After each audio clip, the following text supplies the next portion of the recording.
as I mentioned before, there are few points. What are the basic problem we see on the air squats? Stance, as I told you, heels under your shoulders. You are going to grab your floor with your foot, tripod of the foot. Brace your core before you start, before you are commencing your squat. Tighten those abs, inflate, have that intra-abdominal pressure by breathing in long and nice.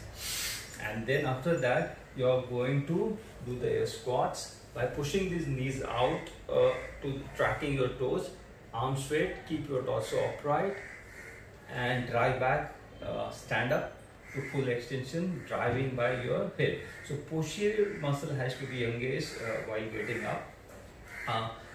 If you are transferring weight on toes, your posterior muscle disengaged. And many beginners, I see the disengagement from the behind posterior hamstring. They directly dive in, downward by disengaging your hamstrings.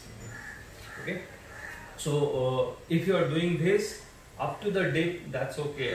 Up to certain depth, that's okay. But if you go still carry, your knees are going forward, your weight is going to go forward. If you are going to load your knees, it's not good for your knees, and then still there is no engagement from the behind. So that's you need to avoid. What you need to do is push your hip back, but not deliberate pushing it back. You're going to push your hip back and break your knees at the same time. So that's biggest issue we see. Even though there are many good squatters, they overextend the spine. Overextension of spine is connected to extension of your abdominal muscles. So when you extend or stretch those abs by overextending, this is not a strong support from anterior part.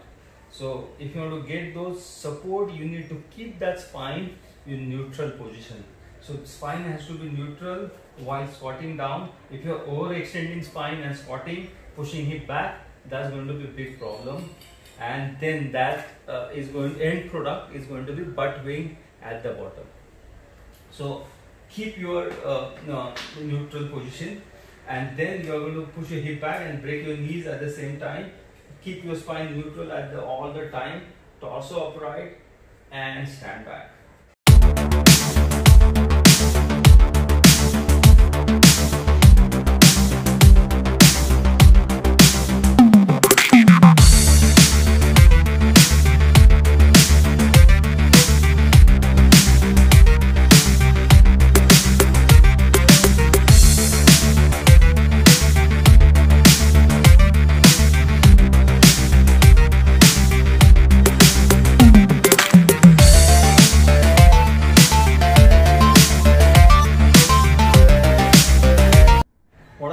We see what not to do. Okay, so first is toes in front, squatting with the knees in, knees are caving in. So toes slightly out, push your knees wide and squat. Okay, what are the other problems? Shoulder dropping. Okay, don't do this, don't drop your shoulders.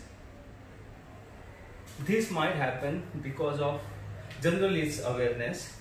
Another problem what we see, no strength at the back, and also a problem at the hip.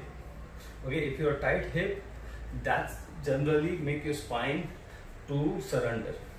Okay, so first check out what your issue is. If your hip tight, you need to work on mobility at the hip. Stretches, mobilization, many things you need to do for that. Another problem, most of the problem what we see during the air squat is ankle issues. Their ankle is not flexed properly, which is required. So if my ankle is not properly flexible, what's going to happen is going to push my hip back, then I'm going to fall forward. So hip going backward is biggest problem. With this hip back, you have cantilever load, and also to maintain center of gravity, you need to fall forward. So what happens if I got weight on my front squat and I'm squatting this, is going to create lot of load on my lumbar. So someone squatting at 40 kilo by dropping the chest, someone squatting with neutral spine and upright toe is going to make a lot of difference in terms of the load at the back. So load at the back is going to be more if you are leaning more forward, because leverage increase. Okay, so also that person struggles on overhead squats, you need to more rotate your shoulders to hold that weight onto the center line. Okay, so everything is problem if you got issues at your squat.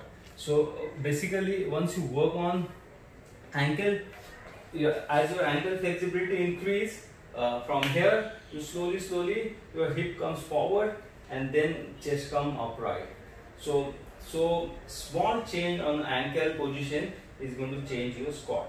So it makes difference from here to here. Another issue is what we see in your squat, the less strength on your hip abductors.